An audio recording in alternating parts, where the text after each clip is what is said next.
चलिए देखिए, अब हम अपना नेक्स्ट टॉपिक देखते हैं। नेक्स्ट टॉपिक जो हमारा आई फ्रेम से ही संबंधित था, लेकिन आई फ्रेम में ये हमारा एक टारगेट का एट्रीब्यूट यूज़ होने वाला है।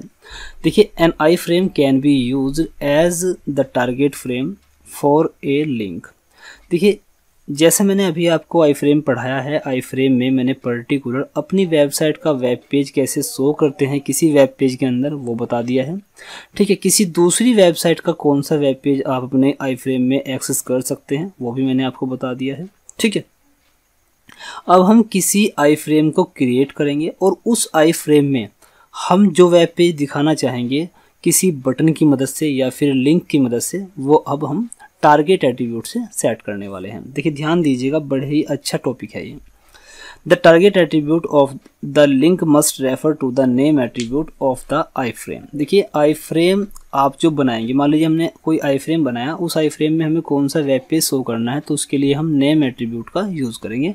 मतलब हम पहले आई फ्रेम को कोई नाम देंगे, ठीक है, और उस नाम एट्रीब्यूट की मदद से हम टारगेट करेंगे उस आई फ्रेम को, और जो भी यूआरएल आप उस फ्रेम में दिखाना चाहेंगे वो उसकी मदद से आप दिखा देंगे। देखिए कैसे, the HTML iframe tag specify an inline frame, फिर दिया है the source attribute define the URL of the page to embed, always include a title attribute to screen reader, the height and width and border none, ये सब मैं आपको बता चुका हूँ। तो चलिए अब किसी आई फ्रेम को क्रिएट करते हैं और उसको टारगेट करते हैं किसी लिंक से।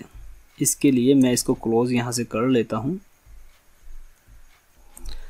देखिए, जैसे कि मैंने आपको पहले बताया था कि मेरे पास एक पेज 2 है और इस पेज 2 को मैं इस आई फ्रेम में दिखाना चाहता हूँ। तो उसके लिए देखिए, ध्यान दीजिए, मेरा ये पेज 2 है, मैं इसको अभी क्लोज कर लेता हूँ। ठीक है, ये मेरे पास में एक आई फ्रेम है, मैं इस आई फ्रेम को पहले सेट कर लेता हूँ। उसकी हाइट विड्थ यहाँ से सेट है। ठीक है, और अभी यहाँ पे आप सोर्स को यहाँ पे मैं लिखूँगा पेज 2। ओके, पेज 2 डॉट, जिस एक्सटेंशन में आपका पेज है, HTML में मेरा पेज है तो मैं यहाँ पे HTML, और इसको अब रिफ्रेश करता हूँ। ध्यान दीजिएगा, देखिए मेरा जो पेज 2 है यहाँ पे दिखाई देना शुरू हो गया है। ठीक है, एक मेरे पास में पेज 3 भी है। ध्यान दीजिएगा, देखिए यहाँ पे मेरे पास एक पेज 3 है। ठीक है, अब यहाँ पर मैं इस पेज 3 को यहाँ पर दिखाना चाहता हूँ। अभी यहाँ पे पेज 2 दिखाई दे रहा है, मैं चाहता हूँ कि मैं यहाँ पर कोई लिंक बनाऊँ, और जैसे ही मैं उस लिंक पर क्लिक करूँ, क्लिक करते ही इस आई फ्रेम से ये पेज 2 चला जाए और इसकी जगह क्या आ जाए, पेज 3 आ जाए। तो उसके लिए देखिए क्या करना है, ध्यान दीजिएगा।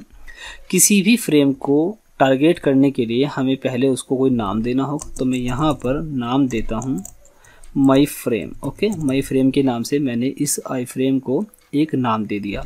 ठीक है, बाय डिफ़ॉल्ट इस फ्रेम में ये वाला पेज दिखाई देगा, लेकिन इसको चेंज करने के लिए मुझे क्या करना होगा, मुझे यहाँ पर एक मैं बटन बना लेता हूँ। ठीक है, या बटन नहीं, एक लिंक बनाते हैं, anchor href equals to, href में आपको उस वेब पेज का नाम लिखना होगा जो आपकी खुद की वेबसाइट का है, तो यहाँ पे उसका नाम लिख दीजिए, या फिर कोई दूसरी एक्सटर्नल वेबसाइट है तो वहाँ से आप उसका URL लाइए, वो यहाँ पे छोड़ दीजिए। मान लीजिए मेरे पास में पेज 3 है और .html, वो मैंने यहाँ पर पेज 3 का नाम दे दिया। उसके बाद आपको यहाँ पे लिखना होगा टारगेट का एट्रीब्यूट, आप इस वेब पेज को कहाँ पर दिखाना चाहते हैं। तो मैं चाहता हूँ इस वेब पेज को इस आई फ्रेम में दिखाना, तो इस आई फ्रेम का नाम क्या है, माई फ्रेम। तो मैं यहाँ पे लिखूँगा माई फ्रेम। ठीक है, ये देखिए, और यहाँ पर आपको इस एंकर टैग का नाम लिखना होगा। तो यहाँ पे लिखता हूँ पेज 3। ठीक है, पेज 3, कंट्रोल से सेव करके मैं इसको एक बार रिफ्रेश कर लेता हूँ।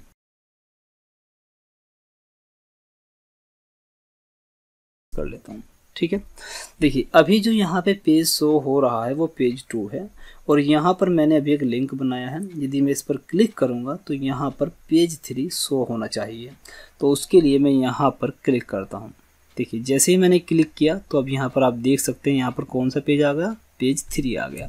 और यहाँ पर देखिए, मैं एक काम और कर लेता हूँ, मैं यहाँ से इस वेबसाइट का जो अनसिक्योर वेबसाइट है, मैंने पहले भी बताया है कि अनसिक्योर वेबसाइट के आप किसी भी URL को आई फ्रेम में लगा सकते हैं, लेकिन जो सिक्योर वेबसाइट है, यहाँ पे देखिए नॉट सिक्योर है, लेकिन यदि मैं बात करूँ इसकी, देखिए तो इसको मैं नहीं लगा सकता, देखिए सिक्योर वेबसाइट है। ठीक है, तो मैं यहाँ से इसका लिंक मैंने कॉपी कर लिया और अब मैं यहाँ पर एक और लिंक बनाता हूँ। देखिए ध्यान दीजिएगा, कंट्रोल सी से मैं कॉपी करता हूँ और यहाँ पे इसको एंटर कर लेता हूँ और अब की बार मैं यहाँ पर ये वाला एड्रेस लेकर आऊँगा। कंट्रोल सी से कॉपी और यहाँ पर मैं इसको पेस्ट कर लेता हूँ, ठीक है।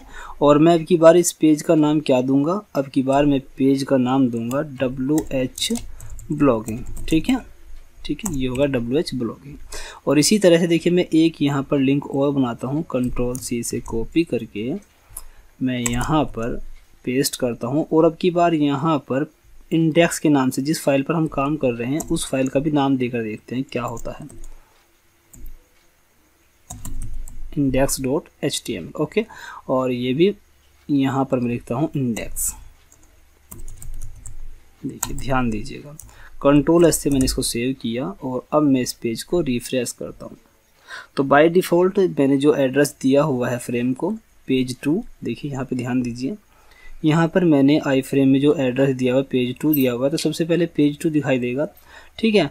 लेकिन जब मैंने यहाँ पे 3 लिंक और बनाए हैं, पेज 3 का, इंडेक्स का और WH ब्लॉगिंग का, तो इन लिंक पर क्लिक करने से मैंने टारगेट किया हुआ है माई फ्रेम को। तो यहाँ पर देखिए, यहाँ पर भी टारगेट माई फ्रेम है, देखिएगा ये, और यहाँ पर भी टारगेट माई फ्रेम है। तो अभी मैं इस पेज को रिफ्रेश करता हूँ। पहले ये मैंने पेज रिफ्रेश किया, पेज रिफ्रेश करने से देखिए मेरे पास में यहाँ पे 3 लिंक आ गए हैं। मैं यहाँ पे क्लिक करूँगा तो यहाँ पर पेज 3 शो होगा और यदि मैं इंडेक्स पर क्लिक करूँगा तो देखिए यही वाली फाइल, जिस फाइल में हम काम कर रहे हैं, आप देख रहे हैं ना, this is iframe test, यहाँ नीचे भी आ रहा है this is iframe test. तो यहाँ पर भी हमने सेम फाइल को, जिस फाइल में हम आई फ्रेम दिखा रहे हैं उसी फाइल को मैंने यहाँ पे शो कर दिया है, ठीक है। देखिए आ गया, आई फ्रेम के अंदर आई फ्रेम आ गया, आप देख सकते हैं, ये रहा आई फ्रेम के अंदर आई फ्रेम आ गया, ठीक है, ये हो गया। अब यदि मैं यहाँ WH ब्लॉगिंग को क्लिक करूँ तो यहाँ पर हमारी वेबसाइट शो हो गई, ठीक है। तो इस तरह से आप टारगेट एट्रीब्यूट का यूज़ करके आई फ्रेम में अलग अलग पेज को शो करा सकते हैं। देखिए आई फ्रेम हमारा एक ही है, हमारा जो आई फ्रेम है वो सिंगल आई फ्रेम एक ही है, लेकिन इनकी मदद से, टारगेट की मदद से हम वेब एड्रेस को चेंज कर रहे हैं, अपने पेज के एड्रेस को, पेज के सोर्स को चेंज कर रहे हैं। तो ये है टारगेट एट्रीब्यूट का यूज़ विद आई फ्रेम। उम्मीद करता हूँ ये वीडियो आपको पसंद आया होगा। वीडियो पसंद आए तो वीडियो में कमेंट करके हमें यस लिखकर बताइए कि हमें ये वीडियो पसंद आया है, और जिन लोगों को ये वीडियो पसंद नहीं आया है वो कमेंट में नो लिखकर ज़रूर रिप्लाई करें। यदि आपकी कोई क्वेरी है या कोई प्रॉब्लम आपको हो रही है कुछ ऐसा जो हमने आपको बताया है, आई फ्रेम के बारे में कोई प्रॉब्लम हो रही है, तो हमें आई फ्रेम संबंधी कोई भी कमेंट करिए। आपको आई फ्रेम में क्या समझ में नहीं आ रहा है वो हमें बताइए, हो सकता है आपके लिए हम उसी टॉपिक पर कोई नया वीडियो अपलोड कर दें, ठीक है।